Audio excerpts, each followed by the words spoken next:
കൺസൾട്ടിങ്ങിന് വിളിക്കുന്ന ഏറ്റവും കൂടുതൽ ആൾക്കാരുടെ പരാതി എന്ന് പറഞ്ഞാൽ അല്ലെങ്കിൽ അവരുടെ പ്രശ്നം എന്ന് പറഞ്ഞു കഴിഞ്ഞാൽ സാറേ കടബാധ്യതയാണ്. കടബാധ്യത കൊണ്ട് ഉറക്കം നഷ്ടപ്പെട്ടു പോയി, ഉറങ്ങാറില്ല എന്ന് പറയുന്ന ഒരുപാട് ക്ലയൻറ്റുകളുണ്ട്. അപ്പോൾ നമുക്ക് കടബാധ്യതയ്ക്ക് എന്തൊക്കെ കാരണങ്ങൾ ഉണ്ടാവാം, അല്ലെങ്കിൽ എന്തുകൊണ്ട് കടബാധ്യത വരുന്നു, അത് വീടിൻ്റെ വാസ്തുപ്രകാരം അതിനെന്തെങ്കിലും കാര്യമുണ്ടോ എന്നുള്ളതാണ് നോക്കുന്നത്. അപ്പോൾ കടബാധ്യത വരാനായിട്ട് ഒരുപാട് കാര്യങ്ങളുണ്ട്. അതിൽ വാസ്തുവിനുള്ള പങ്ക് എന്താണ്, അല്ലെങ്കിൽ വാസ്തു ദോഷം കൊണ്ട് നമുക്ക് കടബാധ്യത ഉണ്ടാകുമോ എന്ന് ചോദിച്ചാൽ ഉറപ്പായിട്ടും ഉണ്ടാകും. എല്ലാ കടവും വാസ്തുദോഷം കൊണ്ട് ഉണ്ടായതാണെന്ന് ഞാൻ പറയുന്നത്. പക്ഷെ വാസ്തുദോഷം മൂലം കടബാധ്യതകൾക്കുള്ള സാധ്യത ഉണ്ട്. അപ്പം അതിൻ്റെ 2-3 കാരണങ്ങൾ പറയാം. ഒന്ന്, ഒരു വീടിനെ സംബന്ധിച്ചിടത്തോളം വീടിൻ്റെ തെക്ക് പടിഞ്ഞാറ് ഭാഗം തുറന്നു കിടക്കുക. അതായത് നമുക്ക് വീടിൻ്റെ തെക്ക് പടിഞ്ഞാറ് ഭാഗത്ത് നമുക്ക് ഒരു അടച്ചുറപ്പോ അല്ലെങ്കിൽ ഒരു മതിലോ അങ്ങനെ ഒന്നുമില്ല. തെക്ക് പടിഞ്ഞാറ് ഭാഗം ഓപ്പണായിട്ട് കിടക്കുന്ന വസ്തു, അങ്ങനെയാണെങ്കിൽ നമ്മുടെ വീട്ടിൽ പൈസ നിൽക്കത്തില്ല.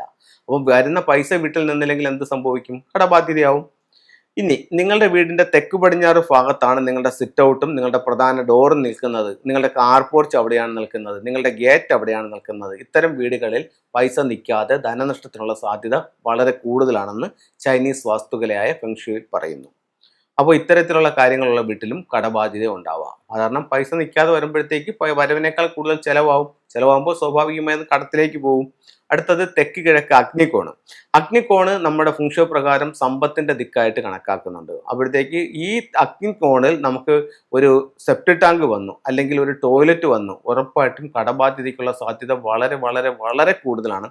ഒരുപാട് വീടുകൾ കൺസൾട്ട് ചെയ്തതിൽ നിന്നും ഞാൻ പഠിച്ച കാര്യവും എൻ്റെ അനുഭവത്തിൽ വന്ന കാര്യവും ഇത് തന്നെയാണ്. തെക്ക് കിഴക്ക് ഭാഗം മിസ്സിങ് ആവുകയോ, തെക്ക് കിഴക്ക് ഭാഗത്ത് സെപ്റ്റിക് ടാങ്കോ, തെക്ക് കിഴക്ക് ഭാഗത്ത് വേസ്റ്റ് വാട്ടറിന്റെ കുഴിയോ, തെക്ക് കിഴക്ക് ഭാഗത്ത് ടോയ്ലറ്റോ, തെക്ക് കിഴക്ക് ഭാഗത്ത് കിണറോ വന്നു കഴിഞ്ഞാൽ കടബാധ്യതയ്ക്കുള്ള സാധ്യത വളരെ കൂടുതലാണ്. അപ്പോൾ 2 കാര്യങ്ങൾ ഞാൻ പറഞ്ഞു കഴിഞ്ഞു.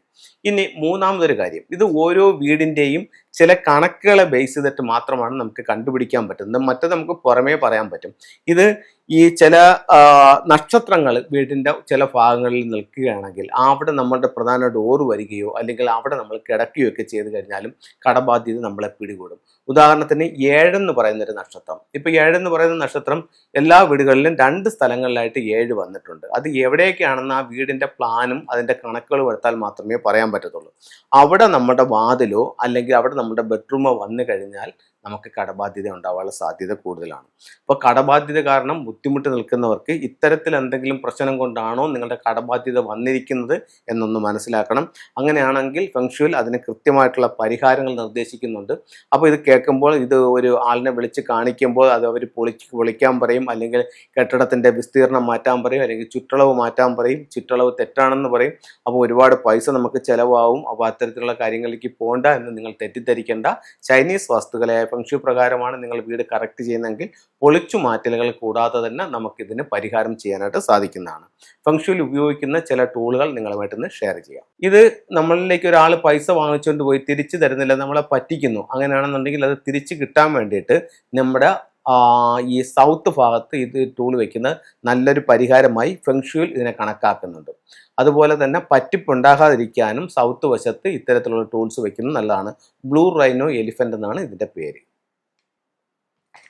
ഇനി പൈസ നമ്മളിലേക്ക് വരാൻ വേണ്ടി ഒരു 3 ലെഗ്ഡ് ഫ്രോഗ് നമ്മുടെ ലിവിങ് റൂമിൽ വെക്കാം. മെയിൻ ഡോറിൽ നിന്നും വീട്ടിൻ്റെ ഉള്ളിലേക്ക് കടന്നു വരുന്ന രീതിയിൽ വെക്കാം. ചില വീടുകളിൽ ചിലപ്പോൾ കാണാൻ സാധിക്കുന്നുണ്ട്, ഇത് പുറത്തോട്ട് നോക്കിയിരിക്കുന്നത് കാണാൻ സാധിക്കുന്നുണ്ട്. പുറത്തോട്ട് നോക്കിയിരിക്കുമ്പോൾ പൈസയും കൊണ്ട് പുറത്തേക്ക് പോകുന്നൊരവസ്ഥയാണ്. അപ്പോൾ നമുക്ക് കൈക്കാശ് ചിലവ് കൂടും. മറ്റത് പൈസ കൊണ്ട് ഉള്ളിലേക്ക് വരുന്ന രീതിയിലാണ് ഇത് സിംബോളിക്കായിട്ട് വെക്കുന്നത്. ഇത് പിയാവോ എന്ന് പറഞ്ഞിട്ടൊരു സ്റ്റാച്യു ആണ്. ഇതിൻ്റെ 2 എണ്ണം വാങ്ങിച്ചിട്ട് മെയിൻ ഡോറിലോട്ട് വെക്കുന്നത് നമ്മുടെ വെൽത്ത് ലോസ് കുറയ്ക്കാനായിട്ട് നല്ലൊരു ടൂളായി ഫെങ്ഷുവിൽ കണക്കാക്കുന്നുണ്ട്. അപ്പോൾ എല്ലാവർക്കും എല്ലാ ഐശ്വര്യങ്ങളും ഉണ്ടാവട്ടെ എന്ന് പ്രാർത്ഥിച്ചുകൊണ്ട് നിർത്തുന്നു. നന്ദി, നമസ്കാരം.